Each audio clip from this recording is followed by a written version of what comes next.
Merhaba sevgili izleyenler, teknoloji ve spora hoş geldiniz. Teknolojinin ve sporun kesiştiği noktada bir yeni bölümle daha karşınızdayız. Bugün yanımda çok değerli bir konuğum var. Compressinator CEO'su Tarkan Batgün bizimle birlikte. Hocam hoş geldiniz. Hoş bulduk Batu. Teşekkür ederim. Yine Sports TV'nin bizim için özellikle Compressinator'ın ilk adımlarından buraya kadar gelmesinde her zaman desteği oldu. O yüzden sizlerle burada bulunduğum için çok mutluyum. Bu da Boğaziçi Üniversitesi her zaman bu startupların sürükleyicisi olduğu için oradan özel bir scouting yaptık. Önce Furkan Yağız, İşletme Bölümü 1. sınıf öğrencisi. Daha sonra Umut Baran Zorlu, MIS 1. sınıf öğrencisi. Evet arkadaşlar, benim böyle bir hayalim var. Biz var olma şansı belki zayıf bir dünya futbolunda bir startup yaratacağız. Zor bir işe giriyoruz ama endüstrinin şartlarına göre orada onların yapamadığı neler var. O zaman yapay zeka futbolun içerisinde olmadığı gibi, yani kaçtan bahsediyoruz? Sene 2018'lerden bahsediyoruz. 2018-19. Bugünkü yaygınlığı yok. Fakat ben makine öğrenimi diye bir mevzuya aşinayım. Ve uzun zamandır da takipteyim. Bu üç arkadaşla beraber biz ortaklığa başladık. Compressinator Anonim şirketini 2020'de kurduk. Buraya ilk geldiğimizde bizim 4 tane, yani buraya derken Sports TV'deki ilk programımızda 4-5 tane herhalde bizim müşterimiz vardı. Şimdi Japonya'nın FC Tokyo'su Nagoya'sından, Amerika'nın San Jose Earthquake'inden, bu tarafa gel Glasgow Rangers'ından hayal et 100 tane kullanıcımız oldu. Tabii buradaki bizim, yani düşün, inanılmaz kompetitif bir dünyaya giriyorsun. Ve bu dünya içerisinde bir startup olarak var olmaya çalışıyorsun. mücadele çok zor zaten günümüz dünyasında. Özellikle teknolojinin bu kadar geliştiği bir spor endüstrisinde hani iyi bir girişim planı ama hani sizce Compressinator nerelerde doğru adımları attı da bugünlere geldi? Ya şimdi tabii en önemli şey şirket çatısını oluşturmaktı. Şu anda bizde 9 tane full time çalışan arkadaşımız var. Yurt dışındaki arkadaşlarımız var. Kendi işlerinde çalışıp bize servisi veren arkadaşlarımız var. Yaratıcı bir ekip ve tahmin kabiliyeti. Çünkü bir futbolcunun futbolcu olmasındaki en önemli unsurlardan birisi topun gidiş yönünü tahmin etmek oluyor. Bunun İngilizcesi anticipation. Tahmin etme yeteneği. Dolayısıyla biz bir takım şeyleri Compressinator olarak nasıl tahmin edebilirizle yola çıktık. Öncelikle transfer başarısını biz nasıl takip edebiliriz? Bir oyuncunun başarılı olup olamayacağını biz rakamlarla nasıl ölçebilirizle masaya oturduk. Tabii şimdi düşün, Big Data bugün dünyanın en önemli ünlü kelimelerinden bir tanesi. Binlerce oyuncunun, milyonlarca pozisyonun bir havuzda toplanması işini sağ olsun Umut Baran Zorlu'yla Furkan Seyfullah Yağız yarattı. Ne? Bir tabak düşün. Bütün datalar buraya geliyor. Bu datalar bu havuzda tutuluyor ve görselleştirilecek şekilde 271 ligde binlerce tablo oluştuğunu düşün. Ve bunların hepsi aynı zamanda oluşuyor. Ne yapmak gerekiyor? İnsanla bunu yapabilmek belli bir yere kadar gidiyor. Yok, siz şu an anlatırken benim kafam ciddi anlamda duraksama noktasına geldi. Çok zor. İnanılmaz, hani hem lig sayısı hem o futbolcu sayısı zaten dünya globalinde belli. Hani burada teknolojiyi kullanmak da ayrı bir gereklilik. Şimdi makine öğrenimi ki bu çok önemli bir kelime. Herkesin şu anda işte yapay zeka, evet biz korkmalı mıyız? Geçenlerde zaten Macaristan'da özel bir toplantı yapıldı. Orada sağ olsun Hunor Dudas'a, Gabor Horvat'a da çok selam söyleyelim. Çünkü biz artık Compressinator olarak kendi müşterilerimizi yurt dışına taşıyan, eskiden Harlem diye bir basketbol takımı vardı. Hatırlar mısın?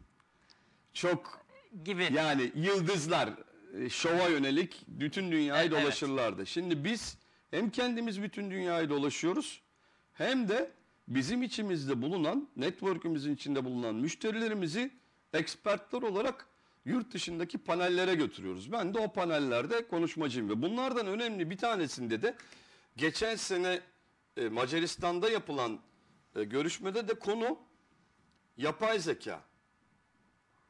Korkmalı mıyız? Birlikte mi hareket etmeliyiz? Şimdi biliyorsun korkunun ecele faydası yok. Tekrardan Comparisinator'a geliyorum. Daha sonra bununla bir bağlantı kuracağım. Şimdi yapay zekayla dost olabilmek en önemli olan.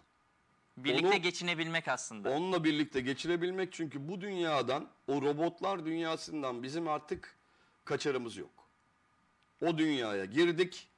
O dünya içerisindeydik zaten 20 sene. 20 senelik bir periyodu var benim bildiğim, takip ettiğim kadarıyla. Ama bugün filmlerde ne görüyorsan insanlar bunu hayal ediyor ve hayal ettiği her şeyi insanlar yapıyor. Şimdi biz de Comparisinator'da bir hayal kurduk. Şimdi hayalimiz şu: biz öncelikle bir oyuncu yurt dışına gittiğinde ya da Türkiye'ye geldiğinde başarılı olur mu olmaz mı?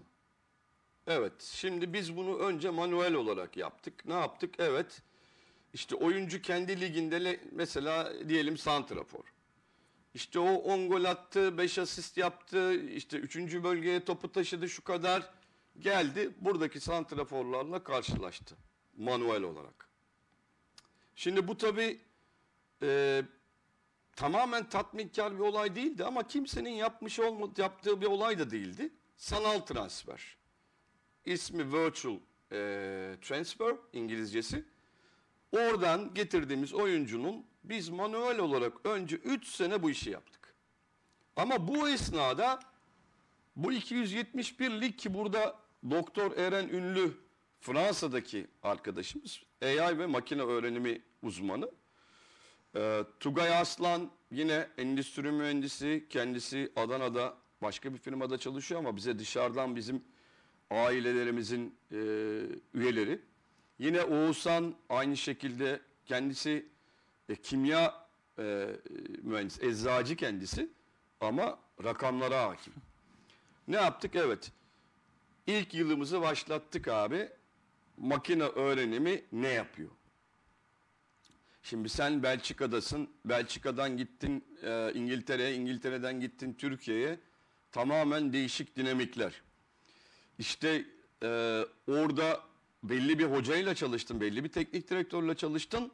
Biz teknik direktörün datasını ayırıyoruz, takımın değil. Çünkü onlar belli filozofilerle başka takımlara gittiklerinde o oyunu oynatıyorlar. Ne oldu? İşte bu teknik direktörün oynadığı oyuncu da bunu yaptı. Daha sonra o başka teknik direktöre gitti. Sonra ne oldu? Türkiye'ye geldi. Bir ülkeyi tanıdı makine öğrenimi. İkinci ülkeyi tanıdı. Üçüncü ülkeyi tanıdı. Tüm dinamikleri öğrendi. 4. senesinde, ki 2023 bizim 100. yılımızı, tekrardan Cumhuriyet'in 100. yılımızı ve Atatürk'ümüzü buradan kutlayalım. Bu yeni dönem içerisinde dünyada belki de ilk defa sanal transferle, yapay zeka ile bu işi yapan dünyadaki belki de ilk firma olduk Comparisinator olarak. Ne oldu? Evet. İşte bu santrafor burada geldiğinde bunları işte bu şekilde yapardı. Şimdi bu santrafor buraya geldiğinde bunları yapabilir ve bu sıraları alır. Ofansta, defansta, birebirde ve paslaşmada. Yani birebir neredeyse geldi, oynadı gibi bir grafiği, bir istatistiği bile çıkarabiliyorsunuz. Tabii ki. Şimdi dünyada zaten 2020 senesinde pandemiden sonra inanılmaz bir değişiklik oldu. Maçlara gidemediler. Ne oldu? Videoya seyretmeye alıştılar. Evet. Maçlara gidemediler, datayı öğrendiler. Neden? Gidemiyorsun, göremiyorsun. Bu onlara yepyeni özellikler kazandırdı. Comparisinator'ın gideceği yer neresi olacak ki? Zaten gideceği yerin inşasına da başladık. Twitter adresimiz Comparisinator T. Orada biz şu anda bir makine öğretimi yapıyoruz. Şimdi makine öğrenimi olduğu gibi aynı filozofiden yola çıkarak comparison olarak başka bir şey icat ettik. Makine öğretimi. Ne yapıyoruz? Bütün fanlara, taraftarlara ve hatta endüstrinin içindeki herkese içerik üretiyoruz orada. Nedir? Ligin en iyi 11'i. Ya da UEFA Şampiyonlar Ligi'nin en iyi 11'i. Comparisinator T içerisinde şu anda aylık 10 milyon görüntülemeye ulaşan bir 50 bin kişilik bir taraftar kitlesi düşün. Ve bu taraftar artık öğrenmeye başladı. Neyi öğrenmeye başladı? Bir oyuncunun ya da bir takımın iyi olması için neler yapması gerekiyor? Bir transfer. Şimdi Transfermarkt'tan da burada Gökhan Yağmur arkadaşımıza, ki orada da bir çok önemli bir Türk arkadaşımız var. Bu değerli firmanın çalışanları içerisinde. Gökhan Yağmur'a da buradan çok selam söyleyelim. O konuyla da, onlarla da birlikte çalışma fırsatı yakaladık. Transfermarkt'a içerik üretme, onların YouTube kanallarına içerik üretme mevzusu yaptık. Neden? Aslında bir eğitim. Çünkü ben zaten biliyorsun bir eğiticiyim. Şimdi oradaki arkadaşlarımız neyi öğreniyorlar? Bu ligin en iyi oyuncuları kim bir kere? Bu hafta bu ligin 3. bölgeye en çok giren oyuncusu kimdi? Ve burada yine yapay zeka geliyor. Seçen Comparisinator'ın içindeki Tarkan Batgün, Didem Dilmen ya da Kemal Taş değil. Ya da Tarık değil. Kim? Sistemin kendisi. Çünkü sistemin kendisi artık düşünme kapasitesine sahip. Onların bütün hareketlerini anında inceleyebiliyor. Saniyenin milyonlarca kilometre kare hızında dataları dolaşabiliyor. Hatırlıyorsun, biz dünyanın dört bir tarafına kendi müşterilerimizi götürüyoruz. Hem Didem Dilmen, hem Tarkan Batgün, Orhun Polilizade, bizim agency network'ümüze bakan arkadaşımız Tarık, yine bizim backend'imizde büyük bir ekip olarak yurt dışına dağılıyoruz. Yurt içinde Winter League'de ki Antalya'da çok önemli bir organizasyon var. Winter League dediğimiz, yine dünyanın en ünlü kişilerini oraya götürüyoruz. Oradan da Beyiç Kaya'ya selam söyleyelim. İnanılmaz bir organizasyon. Antalya'ya bu gücü kuvveti kazandırdılar. Tabii sonucunda ne oldu? Biz gidiyoruz, yapay zeka hakkında konuşuyoruz. Ama yapay zeka hakkında konuşan dünyanın diğer ülkelerindeki uzmanlardan da bilgi alıyoruz bu şekilde. Fakat şu anda yani o Comparisinator ekibinin, yani biz dünyanın çok önemli firmaları tarafından artık rakip olarak görülüyorsak, bu genç arkadaşların yarattığı harmoni, verdikleri ter, ayrıyeten ve büyük tabii, bir ekip çalışması. Annem Aysel Batgün geçen programlarda da kendisinin bize yardımları çok oldu. Mine Dede Koca, Ömer Atakoğlu, bunlar bizim partnerlerimiz. Ayrıyeten bizim ilk yatırımcılarımızdan Sosyos, oradaki arkadaşlarımız, özellikle Altuğ Öztürk'e de buradan, onlar da bizim bu inancımıza ortak oldular. Biz direkt bir yatırım turuna çıkmadık. Neticede inandığımız, bildiğimiz ve gerçekten başarılı olabileceğimiz bir inşa olduğunu gördük. Sağ olsun Altuğ Öztürk benim Avustralya'dan da arkadaşım. İlk desteği veren grup, ayrıyeten burada yine Hollanda'dan bir yatırımcımız var. Jeroen Goskens, Hollanda'ya selamımız olsun. Avrupa'nın her bir ülkesini teker teker selamlıyoruz şu an. Jeroen Goskens, Sosyos, Altuğ Öztürk, Ömer Atakoğlu, Mine Dede Koca, aslında hep beraber bir ekip olduk. Neticede onlar sağ olsunlar bize hem zaman hem para yatırımı yaptılar. Artık en önemli noktalardan birine 4. senenin sonunda ulaştık.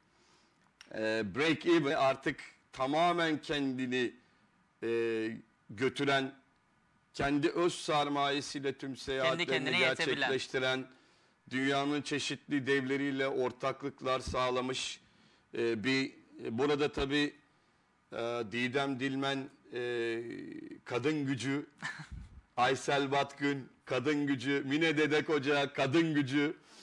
Bunların da yani bu bahsettiğim kadınların da bizim o arkadaki o destek yapısı inanılmaz oldu. Şimdi Aysel Batkın benim aslında kendi annem. Bizim 3 sene yemeklerimizi yaptı. Bizim dertlerimizi dinledi.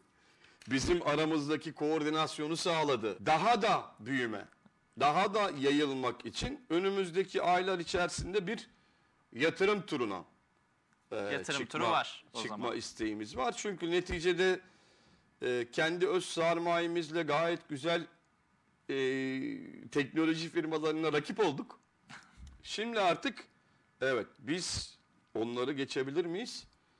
AI mekanizmamızı kurduk. Yapay zekamız. Şimdi uygulamamızı konuşturabilir miyiz? Compressinator çok güzel bir yere geldi. Hani burada aslında yine buradan da önceki programı yapan arkadaşlara da selam olsun. Bu sefer ben selam göndereyim. Hani orada bebek adımlarını atan, daha yeni yeni emekleyen bir Compressinator vardı. Fakat şu an hani futbol dünyasında, hani ben daha çok scoutingle ilgilendiğimi size söylemiştim yayın öncesinde. Hani kendi adını duyuran ve güvenilirliğini sağlayan bir şirket oldunuz. Bundan sonra Compressinator ne yapabilir? Bundan sonraki hedefler, planlar ne? Sanal transferde Sacha Boey'i Alman ligine götürdüğümüzde defansif yapay zekaya göre ikinci çıkıyor. İnanılmaz bir kriter. Bizim sistemimiz bunu tahmin edebilecek kapasiteye geçti. Artı bir de senin takımını çalışıyor. Çünkü kurduğumuz yapay zeka algoritmasında takımların seviyeleri var oyuncuların. Mesela Sacha Boey 184 seviyesinde oynuyor. Bu seviyeyle Türkiye'de şurada. Bu seviyeyi Almanya'ya taşıdık, gösterdim demin sanal transferle orada ikinci oluyor. Yani inanılmaz, inanılmaz tabii, teknolojiler. Hocam, Tarkan hocam, ben çok teşekkür ederim size. Ben teşekkür ederim. Hani burada sizinle hem teknolojinin öne çıkan en büyük bence detayı, spor konusunda scouting'e çok güzel değindik. Veri analiz yöntemlerinin nasıl olduğundan bahsettiğiniz Big Data'ya kadar değindik. Çok keyifli bir program oldu. Teşekkür ediyorum. Ben teşekkür ederim. İnşallah izleyicilerimiz de keyif almışlardır.